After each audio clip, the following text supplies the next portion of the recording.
Oh, look at this. Look at that good looking merch there. Nice Okay, Nike somebody zoom polo you got there. LA Golf Club. LA Golf Club. Wait a minute.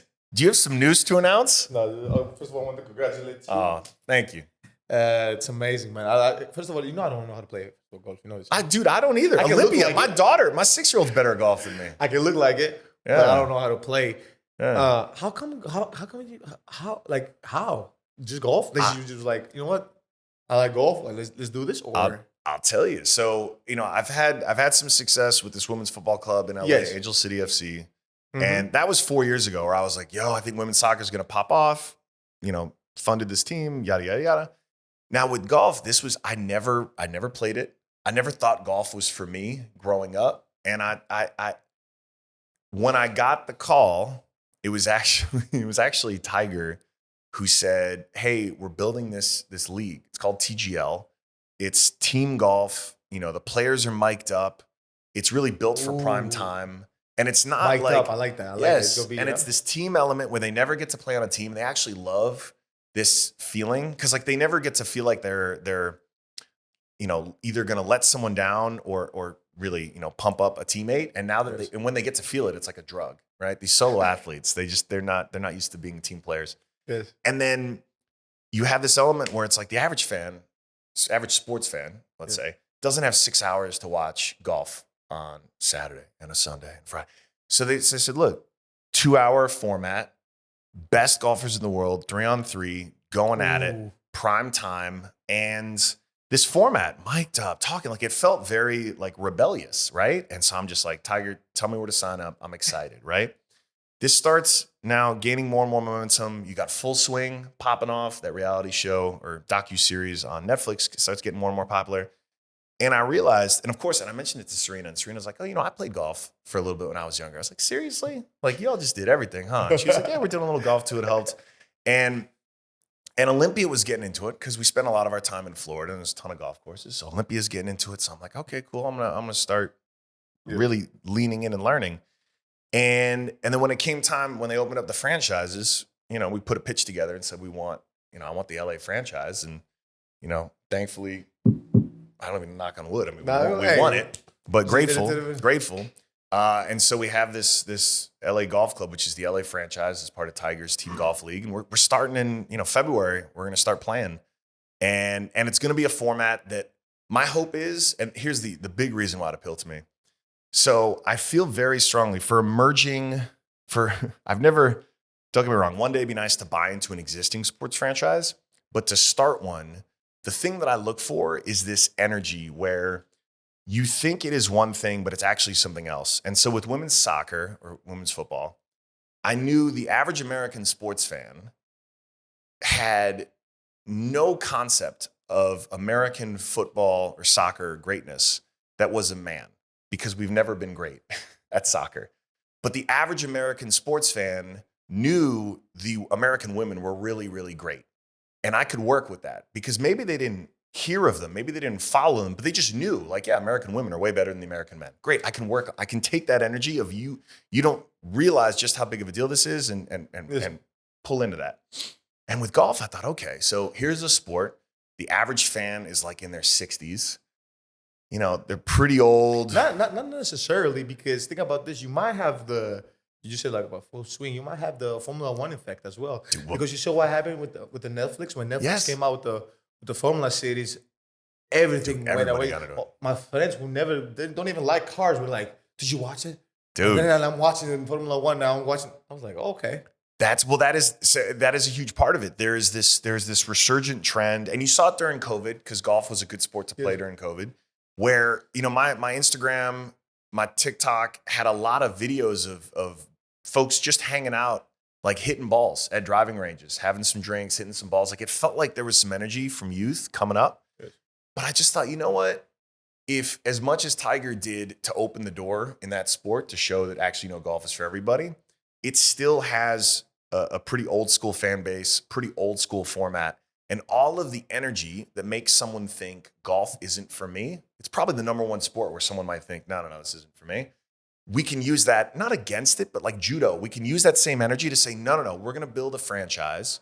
We're going to build a team that actually says, no, golf is for everyone. Like we actually want to go into neighborhoods in LA that would never think that golf is for them and actually bring sims in there so they can we can get golf clubs in the hands of people young and old, hitting balls at block parties, like experiencing the sport.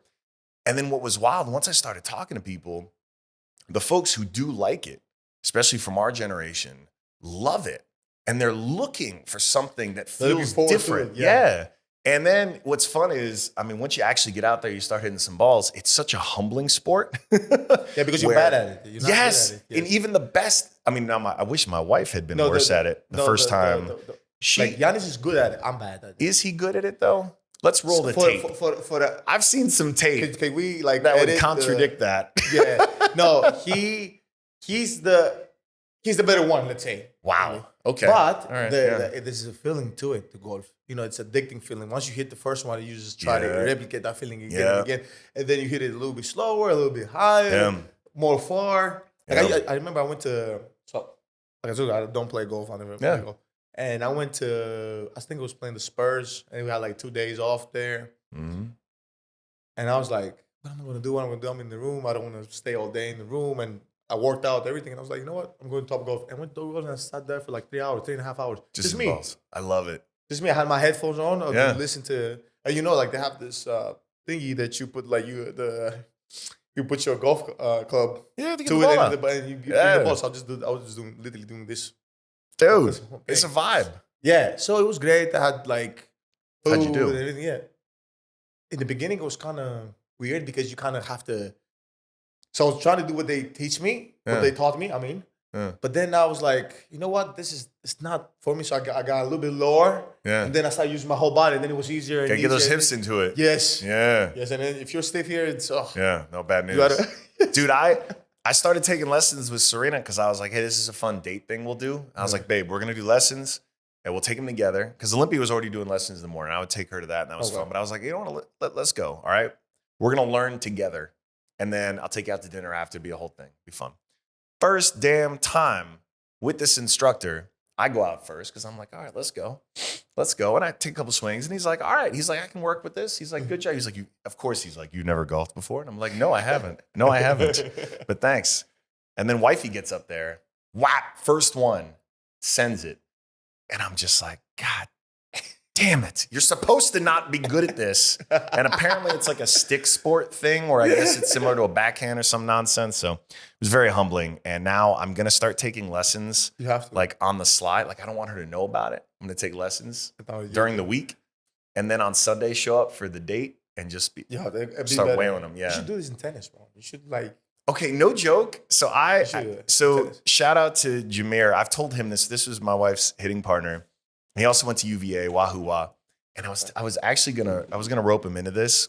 I've never played tennis in my life. I played American football, was the one sport. I had to play football, soccer, because my parents wouldn't let me play American football until high school. Played a little basketball. Actually, we have that tape of that free throw, right? We got to run that too. I'll post that. Thank you. And but I was very, very narrow in my focus. And but I'm looking at this and I'm thinking like, okay, there is something that happens here once you get that one swing that feels so good and then you chase it. And what's wild is I talk to so many high performers, athletes, business people, actors, entertainers, doesn't matter. If you are wired, if you're kind of broken in the same way, once you get a taste for it, there's literally nothing else like it. It's not like there's no other physical activity, no other sport mechanic that feels the same way as hitting that great swing and that sound and that feeling and that addiction. And you see people spend the rest of their lives doing it, decades doing it. Top golf, sports investing, and what's the future? What's the future of sports for you? Where do you see? Are you gonna? Do you see yourself being in ownership in the NBA? Yeah, I mean, look, I would love, the entry price. It requires at least an IPO from Reddit. So maybe if that happens, we could think about it. But no, but not necessarily, not on your own. I'm saying in general partnership. Or are you that you? Come on, man. I can't. Big dog's gotta. I mean, I can't just be a small little, piece of it. So you want to? Okay. Yeah, but here's the thing. I'm very, very bullish on the NBA. It'd be fun to do something. You see what's going on now? Like everybody's. Yeah, I know. We have to talk about that. Okay, we can talk about it. Off camera, I got you. Off camera. But I mean, don't get me wrong. I would love. I mean, the league is very, very bullish on the NBA. Oh yeah. Okay. Well, I saying all of this stuff that we talk about the top golf and everything. Yeah. I want to say there's a reason I'm wearing this shirt, by the way, because we're involved as well. Yes. And first of all, I can't wait to go on and hit a club and hit like. Dude, it's just be ready because we got a competitive family, and I was leading this investment, but I also obviously had to make it a family thing. So my wife brought my wife Serena in, brought my sister Venus, Olympia. It's a whole family affair. And so when we started talking and having the whole Antetokounmpo family in here, it just got exciting. You know, I get hyped. Have you ever seen me? You've seen me play. Like I get hyped. Like, yeah, no, believe me, I need you in that owner's box. I got you. Talking trash to Tiger and whoever else. I am because this is the way I'm wired. I am.